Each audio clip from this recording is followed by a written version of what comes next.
अस्सलाम वालेकुम जी। इंटरवीन करना चाहिए था, जैसे रात को 12 बजे अदालतें खोल कर किया था, हम्म। तो इसमें भी कर लेते हैं।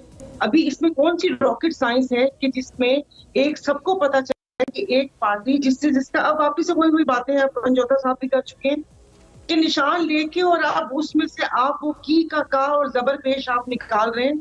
सबसे पहले आपने एक लफ्ज कहा कि कल की जो मखसूस नशिस्तें हैं वो सियासी मुस्तकबिल का तयन करेंगी। नहीं जी, वो सियासी मुस्तकबिल का तयन नहीं करेंगी।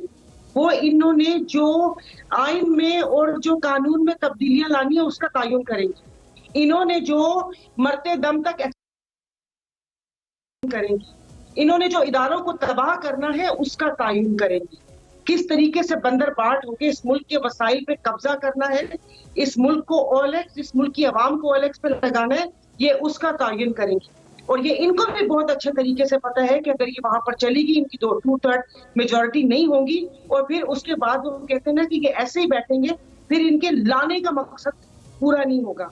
कि जो अभी राना साहब ने कहा, अच्छा माशाल्लाह इतने ज़हीन और फतीन है, लेकिन अब वही बात है कि मैं हमेशा एक बात कहती हूँ कि लीडर लीडर होना चाहिए, महबूब नहीं होना चाहिए।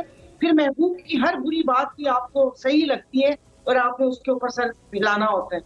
जो बाकी लोग बैठे हुए उनको वो हिस्सा मिलेगा। क्यों? क्या ये कानून में लिखा हुआ है कि जो अवाम का मैंडेट चोरी करके आए, जो यहाँ पर सिंध में पूरा इलेक्शन बेस डाला, फॉर्म 47 पे जो मेम्बरान फॉर्म 45 ही नहीं दे सके, जो इनकी 3 नशिस्तें हैं, और खाज क्या नाम है, राजा साहब को खुद तब्दीली करनी चाहिए। सबसे पहले तो राजा साहब पे आर्टिकल 6 लगना चाहिए। उससे पहले तो मैंने मुतालबा किया था कि जो हमारे डिफेंस सेक्रेटरी थे और फाइनेंस सेक्रेटरी थे उन पर भी लगना चाहिए था कि जिस वक्त आपने देखा होगा कि गैर आनी और गैर कानूनी हुकूमतें थी और ये इलेक्शन भी 90 दिन में नहीं हुए कि जी हम ना सिक्योरिटी दे सकते ना हमारे पास पैसा है, और फिर आपने देखा कि इस गुर्बत में किसी भी आवाम का 70 अरब रुपए इस क्या कहते हैं गप्पा घोटाला इलेक्शन के ऊपर लगा दिए कि जिसमें इनकी भी बात हुई थी। यहाँ सिंध में भी टोकन मनी पहुंचाया हुआ था।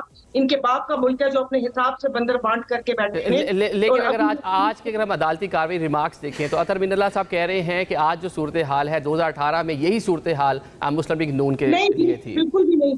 2018 में ऐसी कोई सूरत हाल नहीं। 2018 में अगर किसी को मजबूर किया गया था, जो ये लोग बोलते हैं, तो वो इलेक्टेबल्स थे। ये नहीं कि जो तीसरे और चौथे नंबर पर आ रहे हैं और आपने 17 को 117 बनाकर और 200 को आपने 2500 बनाकर आप इनको असेंबलीज में लेकर आ गए। आज इन्हीं के पार्टी के जावेद लतीफ साहब के बयानात आप सुने कि इस हुकूमत को शर्म आनी चाहिए और ये चोरी का जो मैंडेट है वो वापस कर देना चाहिए। उससे पहले भी उन्होंने बोला था कि अगर क्या कौन सा हल्का है मियां साहब का, कि अगर वो खोल लिया तो जावेद लतीफ साहब के बयान है, या तो उनके साथ ये नून लीग की रहनुमा मत लिखा करें या उनको नोटिस दे के उनको निकाल दें। पुराने रुफका तो आप संभाल नहीं सकते। लेकिन वो चलो पार्लियामेंट का हिस्सा नहीं बने, ये भी हमारी सियासी रवायत है ना। अगर आप सिस्टम का हिस्सा नहीं है तो उसी पे तनकीद करते हैं। साहब आज जो रिमार्क्स हैं आपने भी सुने होंगे